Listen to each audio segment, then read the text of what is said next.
Assalamu alaikum wa rahmatullahi wa barakatuhu.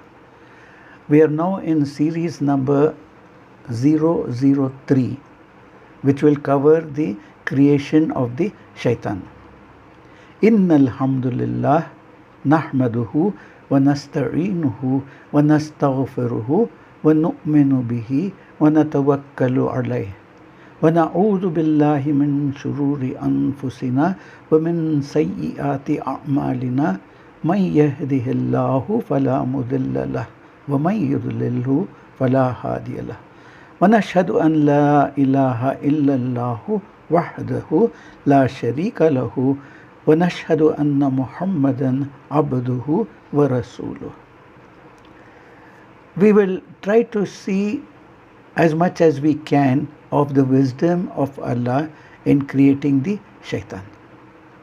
Of course, Allah knows best. We are making our own ways of finding out what could be the reason that Allah created the shaitan. When Allah knew that the shaitan is the cause of all problems, Allah knew that shaitan would refuse to make sajda, etc. Why would Allah create him? The more you contemplate and ponder on this issue, the more answers you will come up with. Let us address a few that comes across to our minds. Firstly, struggling against shaitan improves our relationship with Allah. When we have the knowledge that he is our enemy, and we try our best to handle this enemy in the best way that we can, we get closer to Allah and we seek his protection from the shaitan. Protection involves the following.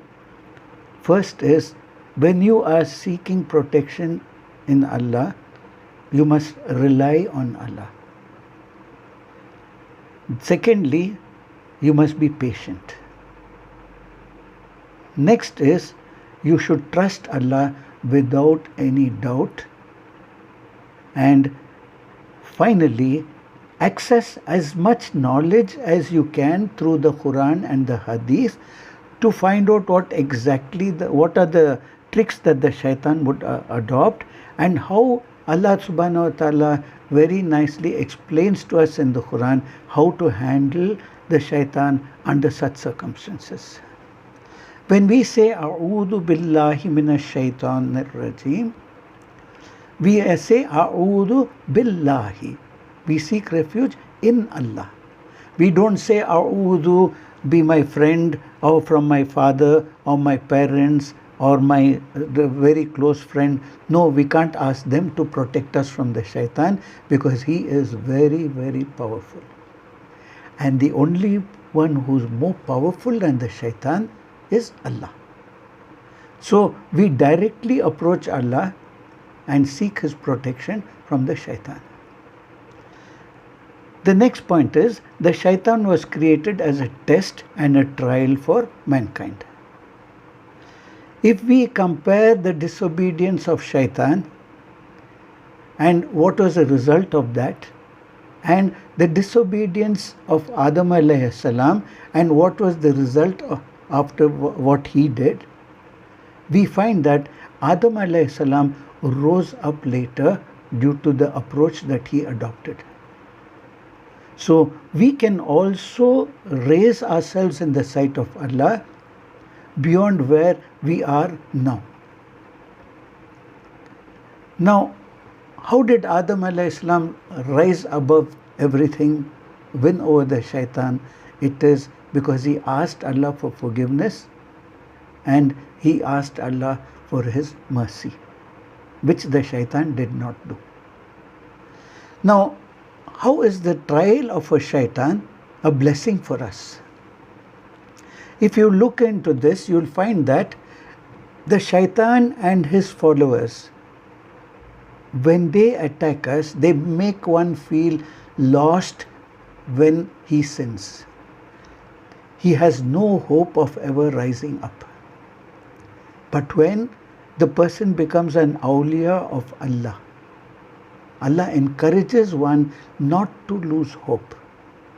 Allah helps him to seek forgiveness and raise himself, calling Allah by His beautiful names and His greatest attributes.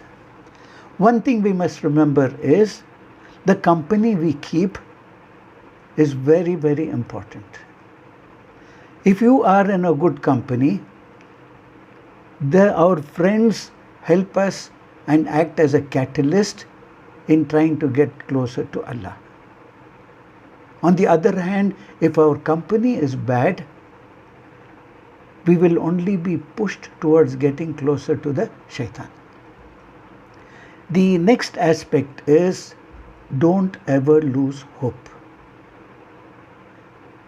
Because even though Iblis was arrogant towards Allah, when he made a dua to Allah, Allah accepted the dua.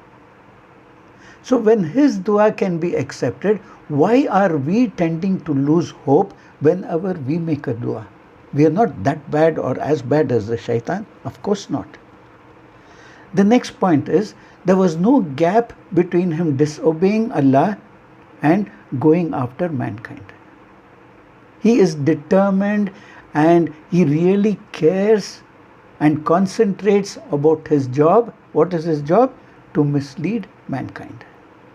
So if we care about the opposite of what he cares about, then we need to at least put in some same amount of work that he is putting in, so that we escape from his deception. The next issue is jealousy and envying. These two things can easily lead to arrogance. Sins don't remain in isolation, especially when they are related to the heart. The sins of the heart are tied together. It's not just ego, but many other related things. And these related things feed that monster of ego within us. How do we handle this monster? We have to constantly purify ourselves about how we feel about someone or something. We should take time to pause and wait. If we don't do that, our heart gets corrupt. The problem is not what is going on social media or what we see around us. The problem is what we allow to go into our hearts.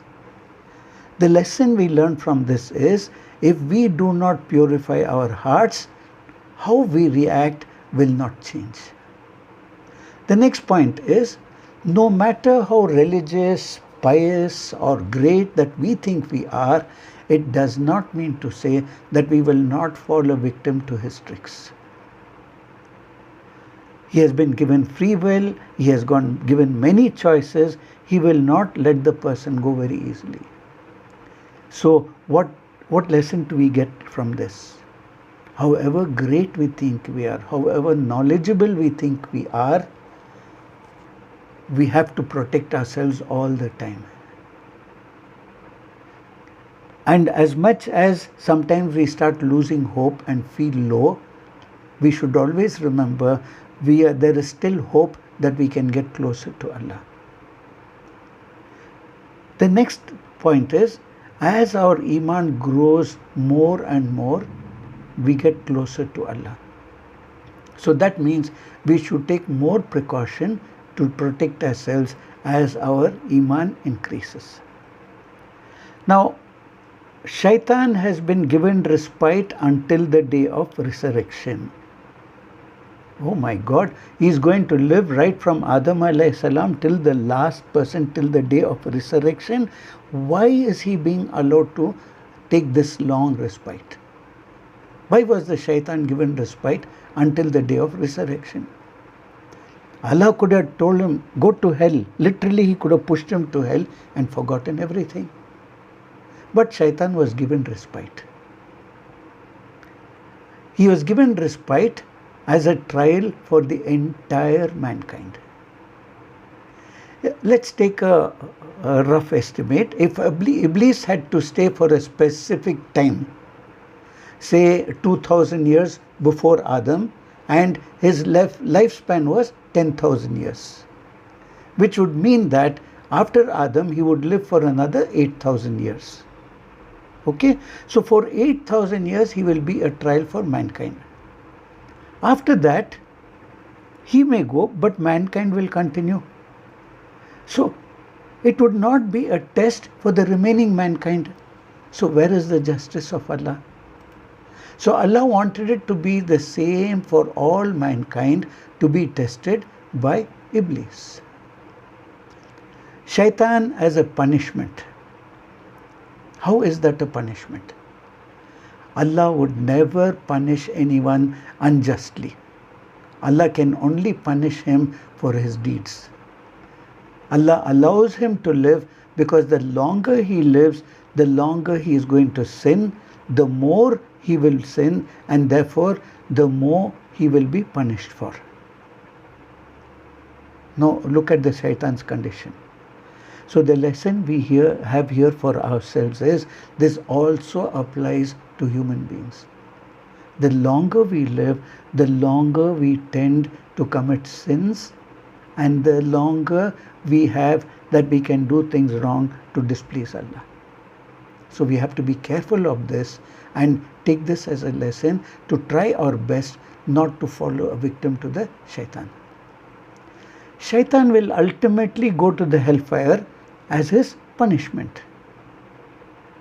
But it is not written that it is not necessary that we should also follow him. We have Allah to guide us, we have Allah to protect us, we have his Quran and his beloved Prophet for us to take as guidance and avoid following the Shaitan.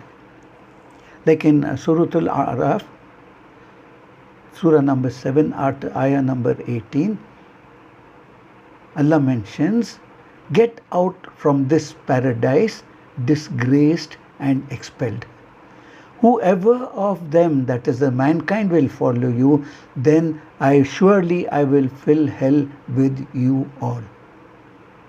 Now the lesson you have to take from this yourself. Where did this enmity begin? What does this do to Shaitan? The way Iblis considered himself was that he was the best of the creations of Allah. He was comparing himself to the angels and feeling that since he had free will and he worshipped Allah, that he was better than the angels who had no free will at all.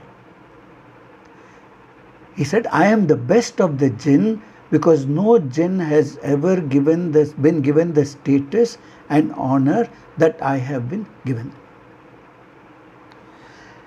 In Surah Al-Baqarah, if we go to ayah number 30, Allah subhanahu wa ta'ala reminds us, and remember when your Lord said to the angels, verily I am going to place mankind as generation after generation on earth. They said, will you place therein those who will make mischief therein and shed blood?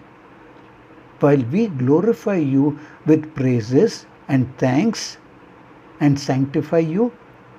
Allah replies, I know that which you do not know.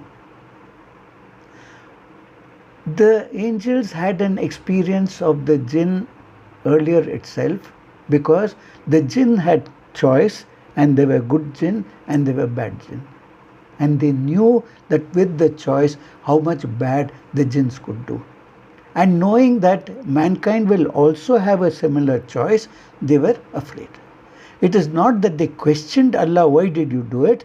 But just to make ourselves know and understand, Allah made them ask this question. And just like when you are small and you go and ask something to your parents, you ask certain questions which are beyond your thinking or imagination at that time, what will the parents say? Just go, you don't know, it's not for you to know. Just do what we ask you to do, because you will not understand. So here the approach of Iblis was very, very different, because he had free will. He used to go around the structure of Adam. He was curious, he was observing, and he started investigating. And he would ask himself, why? Why is Allah creating this? What is the need of this particular being? And Allah says, I know that which you do not know. So, what do we learn from this answer that Allah gave to the angels? I know that which we do not know. We must accept that there are certain things which are beyond our imagination, beyond our thinking. It's not good for us to waste our time going to theology and reasoning and trying to find out the answer for certain things, because Allah's wisdom, Allah's knowledge is way, way beyond what we have. We have a very finite mind. Allah is infinite. Let us not try to crash this finite mind with the infinite. Now, as time passed, the feelings of the shaitan started to alter and to change. He started questioning the wisdom of Allah. Why is Allah creating this? This very process led him to jealousy. Jealousy is when somebody wishes evil for a person who has something which this person does not have. How do we say, he doesn't deserve it, I deserve it more? That leads to jealousy. And eventually that leads to arrogance. Which came first, envy or arrogance? First it was envy, then it was jealousy, and then came the arrogance. He begins to think, what if this creation of Allah is better than me? What if this creation of Allah takes the place that I presently have? So he makes these feelings fester into his mind. Now, what is the lesson that we get from this? When we get the feelings of jealousy, unless we deal with it and control the feelings in a proper manner, it will lead us to arrogance. The first sin that Shaitan committed was arrogance.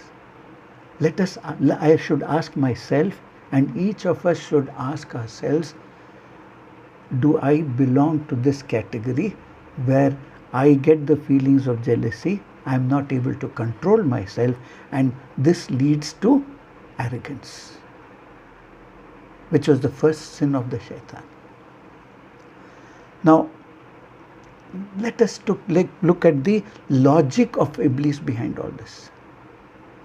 Earlier we mentioned that the angels are made out of pure light, and they are large in number. There are billions and billions of angels. The size of each angel is huge. A galloping horse ride from sun up to sundown, he would not be able to cross one wingspan of the angel. 10 days a horseman is riding and riding and riding. Sorry, he will not be able to cross one wingspan of the angel. Can you imagine? Now imagine the scene. Allah gathers all the angels. They are standing row upon row upon row as far as the eyes can see. Can you imagine the size and the quantity? And amongst all of them is Iblis. And in Surah number 2, Ayah 35, Allah mentions, and remember when we said to the angels, prostrate yourselves before Adam, and they prostrated except Iblis. He refused and was proud and was one of the disbelievers. See how Allah talks about him. He refused the command of Allah. He was proud that he was better, and he was one of the disbelievers. He became disobedient to Allah. Surah Sad number 38, Ayah 73. So the angels prostrated themselves, all of them. All of them entirely prostrated. Can you imagine billions and billions? The command to prostrate before Adam was not in the sense of worshipping Adam, but as an acknowledgement of the creation of Adam alayhi salam, whom Allah has mentioned as Ashraful Makhluqat. Inshallah, we will continue in the next class. Please take these lessons and think within yourselves, where do we fit in to this equation of the tricks of the shaitan and our fight against the shaitan. Allahumma inna nas'aluka imanam mustaqima wa fadlan da'ima wa nazar rahma wa ilman nafi'ah wa aqlan kamila wa qalban munawwara wa tawfiqan ihsana wa tawbatan nasuha wa sabran jamila wa ajran azima wa lisanan dhakira wa badnan sabira wa rizqan wasi'ah wa sayyam mashkura wa zamban maghfura wa amalan maqbula wa du'aan mustajaba wa jannatul firdausi na'ima برحمتك يا أرحم الراحمين آمين يا رب العالمين. السلام عليكم ورحمة الله وبركاته.